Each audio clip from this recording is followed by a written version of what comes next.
اللہ کے نبی صلی اللہ علیہ وسلم کی اس پیاری امت میں سے آپ سے محبت کرنے والے بہت سارے لوگ ہیں۔ آپ کی ناموس کی حفاظت کرنے والے ہر ایک قربان ہو جاتا ہے۔ ہر دور میں یہ روشن ستارے اس امت کی ماتھے کا جھومر رہے۔ انہی مرد مجاہد میں سے وہ عظیم مرد مجاہد غازی علم الدین رحمۃ اللہ علیہ، یہ وہ عظیم مرد مجاہد ہے کہ جنہوں نے اللہ تعالیٰ کی اس عطا کرتا زندگی کو اللہ تعالیٰ کے پیارے نبی صلی اللہ علیہ وسلم کے لیے قربان کر دیا۔ غازی علم الدین شہید رحمۃ اللہ علیہ 4 دسمبر 1908 کو لاہور کے اندرون شہر میں پیدا ہوئے۔ آپ کے والد طالع محمد بڑھائی کا کام کیا کرتے تھے۔ آپ نے دینی تعلیم اپنے ہی آبائی علاقے میں حاصل کی، لہٰذا تعلیم کو زیادہ دیر جاری نہ رکھ سکے اور وقت گزرتا چلا گیا، آپ جوان ہو گئے۔ اسی دوران راجپال نامی شخص نے آپ صلی اللہ علیہ وسلم کی گستاخی کرتے ہوئے ایک کتاب شائع کی۔ جب یہ کتاب شائع ہوئی تو مسلمانوں کے جذبات کو بڑا ہی نقصان پہنچا اور ہر جگہ جلسے اور ریلیاں نکالی گئیں۔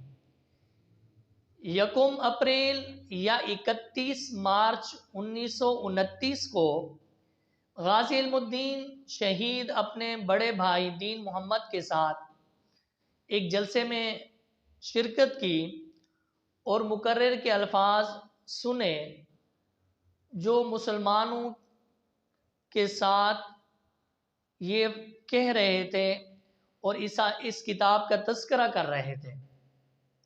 غازی علم الدین شہید رحمۃ اللہ علیہ نے اسی وقت یہ عہد کر لیا کہ اس کو واصل جہنم میں خود ہی کروں گا، لہٰذا غازی علم الدین شہید رحمۃ اللہ علیہ یہ 6 اپریل 1929 کو یہ لاہور سے انہوں نے ایک خنجر خریدا اور سیدھا ہی راجپال کے دفتر چلے گئے۔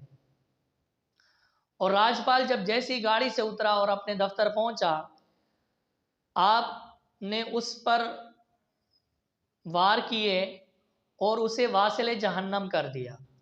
اس کے بعد غازی علم الدین شہید رحمۃ اللہ علیہ کو گرفتار کر لیا گیا۔ انگریز کی حکومت تھی۔ اسی دوران 10 اپریل کو یہ مقدمہ چلا اور 6 اپریل 1929 کو جب واصل جہنم کر دیا گیا، آپ کو گرفتار کیا گیا۔ 10 اپریل کو اس مقدمے کی سماعت ہوئی، یہاں تک کہ 22 مئی کو لاہور کی عدالت نے غازی علم الدین شہید رحمۃ اللہ علیہ کو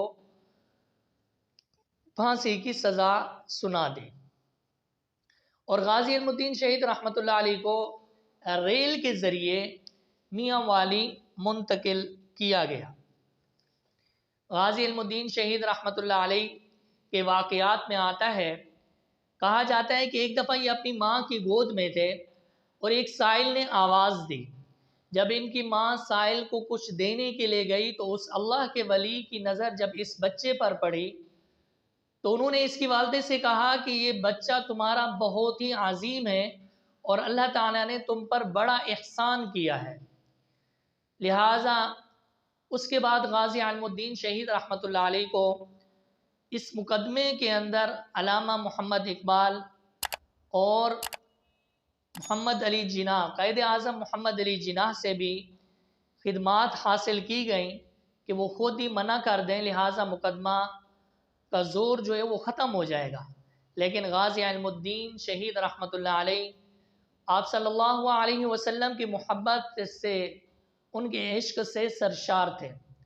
علامہ اقبال کے بارے میں آتا ہے کہ علامہ اقبال نے روتے ہوئے ایک تاریخی جملہ کہا، اسی تا گلا کردے رہیے تے بازی ترخان دا پتر لے گیا۔ آخر کار غازی علم الدین شہید رحمۃ اللہ علیہ نے وہ 31 اکتوبر یعنی آج کی تاریخ میں وہ رات کو انہوں نے تہجد پڑھی اور صبح کی نماز ادا کی، دعا کی۔ اس کے بعد ان کو مجسٹریٹ کی موجودگی میں جب ان کو لایا گیا، انہوں نے آخری وصیت پوچھی گئی تو انہوں نے 2 رکعت نماز ادا کی۔ نماز ادا کرنے کے بعد اور خوشی اور مسرت کے ساتھ تختہ دار پر تشریف لائے اور ان کے پاؤں کے نیچے سے تختہ کھینچ لیا گیا، یہ اپنے خالق حقیقی سے جا ملے۔